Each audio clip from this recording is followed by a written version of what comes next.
이번에 시간에는 블로킹, 논블로킹에 관해서 이야기하도록 하겠습니다. 자, 컴퓨터 프로그래밍을 할 때 몇 가지 기본적인 이론이 필요한 것들이 있어요. 워낙 장황하고 배울 게 많아서 처음에 접근하기가 힘들긴 한데 기초적으로 봐야 될 것들이 이제 CPU, 지난번에 얘기했죠. CPU하고 이제 프로세스, 그 다음에 스레드, 이런 개념들을 알고 있는 다음에 이제 코딩을 하면 이제 컴퓨터 친화적으로 코드를 짤 수 있다라고 얘기를 했어요. 이것이 첫 번째 스텝.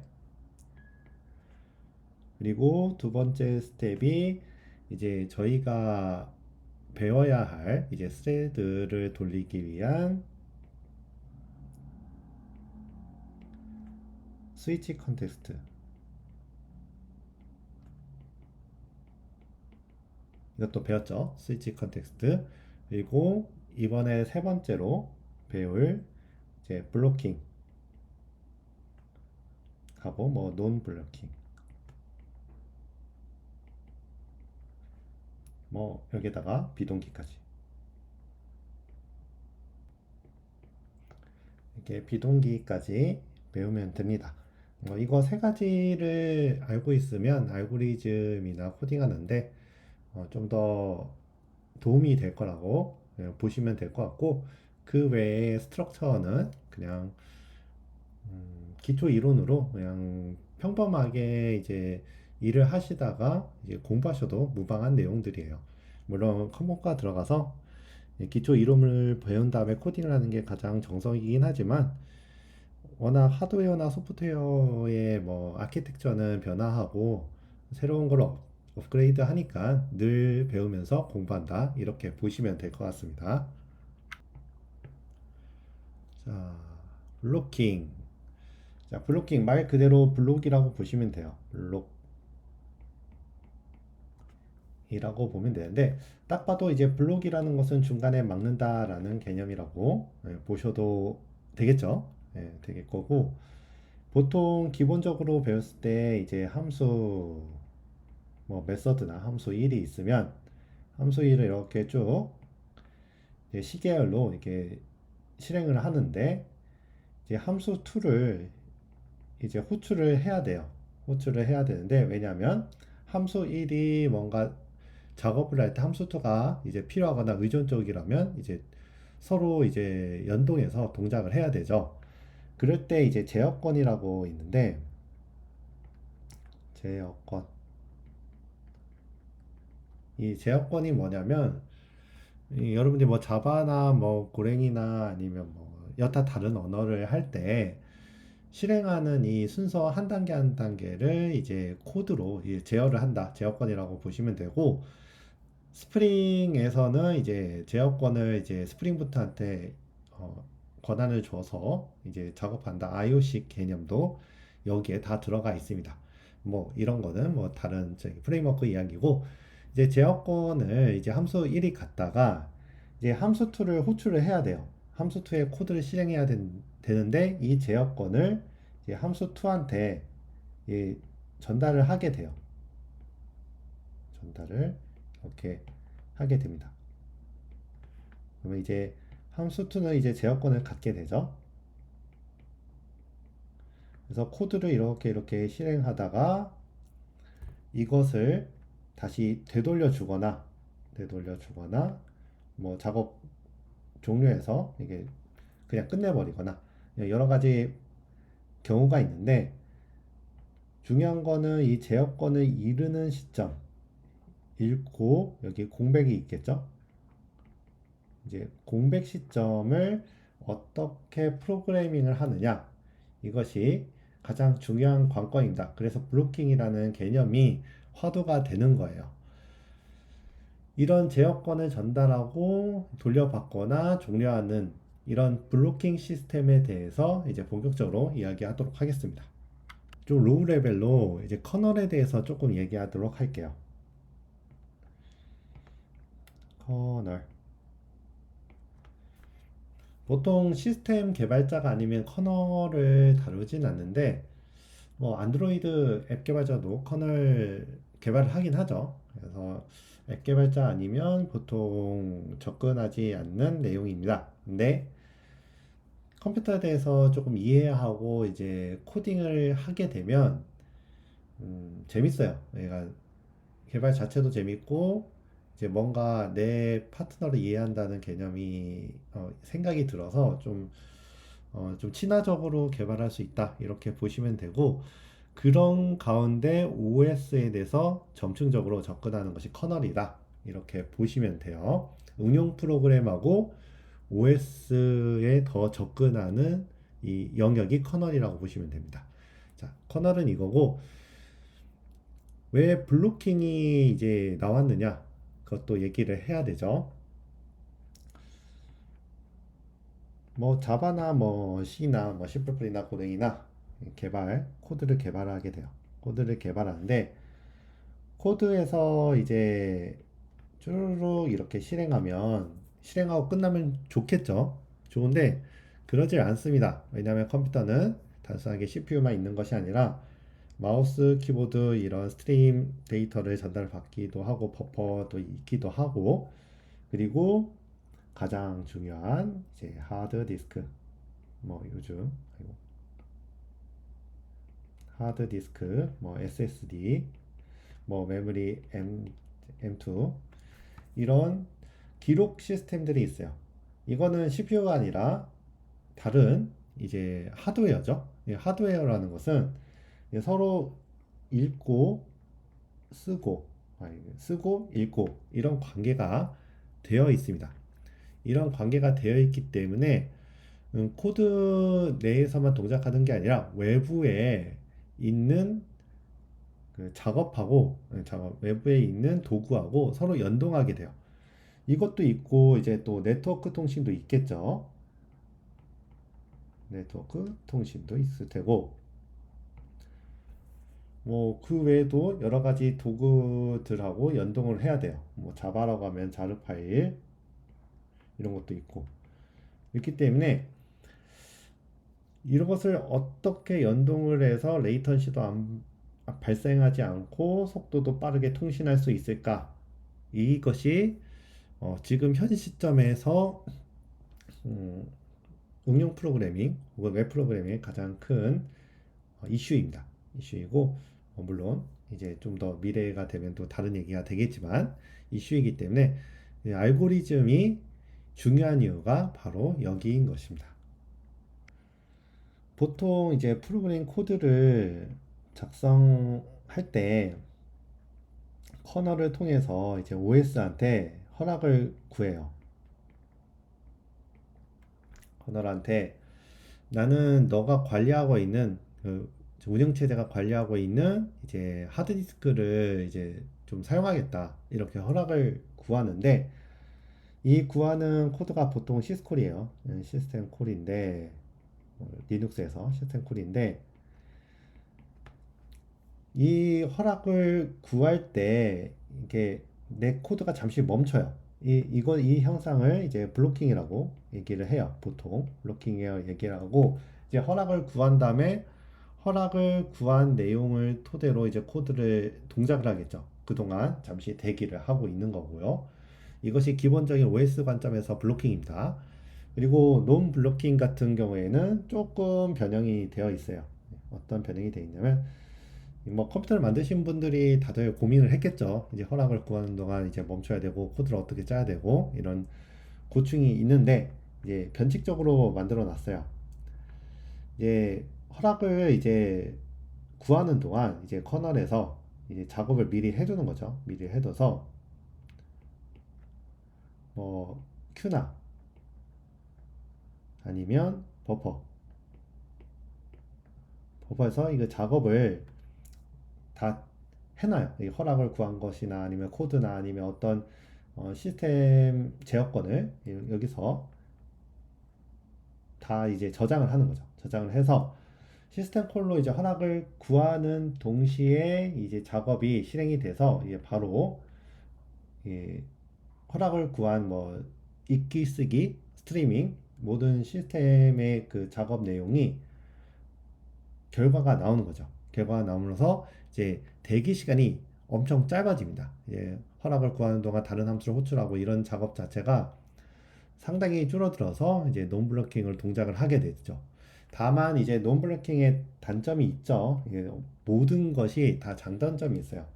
논블로킹의 단점은 이렇게 큐나 버퍼를 쓰면서 시스템 자원을 이제 다른 거하고 막 연동하게 되고 어떤 게 먼저 동작하고 먼저 완료가 되어서 이제 리턴을 해주냐, 콜백 함수 돌려주나 이런 일련의 모든 작업들이 복잡하게 되어집니다.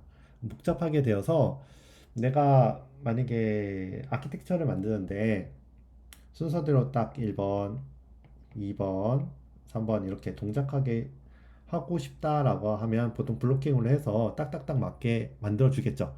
근데 속도가 안 나오니까 이제 커스텀을 하는 거죠. 변칙적으로. 이번 함수는 이제 언제 종료가 될지도 모르는데 동작하게 돼서 그 종료 시점을 1번이 알게 되도록 코드를 이제 또 구현을 해야 되고 3번 같은 경우에서는 다른 리소스를 사용하고 있는 3번 코드 같은 경우에는 다른 시스템이 저희 작업이 완료되어서 이게 아이들 상태로 이제 대기 상태로 돌아가 있는지 확인하고 동작해야 되고 이런 일련의 작업들을 다 체크해야 되기 때문에 논 블로킹이 상당히 골치가 아픕니다. 골치가 아파서 좀 조심히 다뤄야 되겠죠. 자, 블로킹 그리고 비동기에 대해서 정리하고 종료하겠습니다. 자, 일반적으로 블로킹이라는 것은 아까 말씀드렸다시피 제어권을 이제 넘겨주고 기다렸다가 제어권을 돌려받기. 뭐 말 그대로네요. 말 그대로인데 뭐 A라는 이제 펑션이 있어요. 펑션이 있는데 이 작업이 동작하는 동안 B 펑션이 필요해요. B 펑션이 필요한데 제어권을 넘겨줬고 동작을 하다가 다시 제어권을 이제 돌려받는 것이 블로킹입니다. 이것이 블로킹. 그리고 논 블로킹 같은 경우에는 여기 썼다시피 제어권은 이제 그냥 갖되 결과물을 출력하는 함수를 실행하고 명령만 하기. 그러니까 제어권을 주지 않아요. 제어권을 주지 않습니다. 아이고, 다 지워지네요. 제어권을 그냥 갖고 있어요. 갖고 쭉 실행하고 너 실행해서 이제 완료를 해라. 이렇게 명령만 하는 것이 non 블로킹입니다. 쉽죠? 제어권을 주냐 안 주냐 이 차이밖에 없습니다. 사실 뭐 블로킹만 non 블로킹하고 블로킹만 알고 있어도 충분한데 이제 싱크 블로킹, 이제 동기 블로킹을 알아야 되는 이유는 어, 여러분들이 많이 들어봤을 노드.js 때문에 그래요. 뭐 고랭도 그렇긴 하지만 노드.js 같은 경우에는 비동기, 논 블로킹이기 때문에 왜 다들 뭐 스타트업이나 짧은 메시지, 그러니까 짧은 데이터를 전달하고 그냥 뭐 그런 소프트웨어를 웹 프로그램을 만들 때 노드.js를 왜 쓰는지 그것을 알고 있어야 되기 때문에 알고 있어야 되고 거기에 대해서 좀 이해도가 있으면 도움이 되기 때문에 싱크 블로킹하고 에이싱크 논 블로킹에 대해서 얘기하도록 하겠습니다. 우선 싱크 블로킹, 동기 블로킹 같은 경우에는 이제 블로킹처럼 이제 제어권만 돌려받는 게 아니라 이제 결과물까지 돌려받아요. 여기 뭐 다 써놨기 때문에 뭐 굳이 제가 설명드리지 않아도 될 것 같은데 제어권을 이제 B 펑션에 이게 전달을 해주고 이제 제어권하고 그리고 결과 데이터도 돌려봤습니다. 그러니까 A 펑션이 모든 것을 다 제어하고 싶다. 제어하고 싶다. 그러면 싱크 블로킹을 쓴다. 이렇게 보시면 될 것 같습니다. 거기에서 이제 싱크 non 블로킹, 이제 어, 동기 non 블로킹 이라는 것이 있는데 이제 제어권을 이제 넘겨주고 이제 B 펑션한테 너 끝났냐? 체크를 계속 해주는 겁니다. 계속 해주고 리턴 받고, 계속 해주고 리턴 받고. 이런 구조로 이제 V 펑션하고 이제 서로 동기적으로 서로 그 자원, 변수 이것을 체크하면서 함수를 실행하고 싶다. 싱크죠, 동기. 싱크를 하는데 V 펑션한테 이제 제어권을 주고 어, 마치 블록을 안 하는 것처럼 하는 듯한 느낌으로 보여주는 것이 싱크 블록, non 블로킹인데 사실 이거 좀 의미가 없긴 하죠. 예, 괜히 리소스를 뭐 빅펑션을 체크하는 데에서 의미가 없긴 한데 간혹 가다가 비즈니스 로직이 A 펑션하고 B 펑션이 동시에 이제 뿌려줄 때 혹은 AOP 개념을 중간에 체크를 할 때 뭐 아니면 제 3차원 축으로 데이터를 제어를 해야 할 필요가 있을 때 그런 서로의 로직들을 체크할 때는 이제 싱크 non 블로킹을 쓰는 것이 맞겠죠. 보통은 쓰지 않지만 간혹가다 이제 축들이 그러니까 축이라고 하면 좀 그런데 로직들이 다양하게 분포가 되어 있고 여러 차원으로 분포가 되어 있고 서로 동기적으로 리소스를 체크할 때 타임이나 그리고 자원을 체크할 때는 이제 싱크 non 블로킹을 쓰신다고 보시면 돼요. 자, 여기까지 배웠으면 됐고 이제 마무리로 async non blocking, Node.js 이벤트 루프에 대해서 얘기하도록 하겠습니다.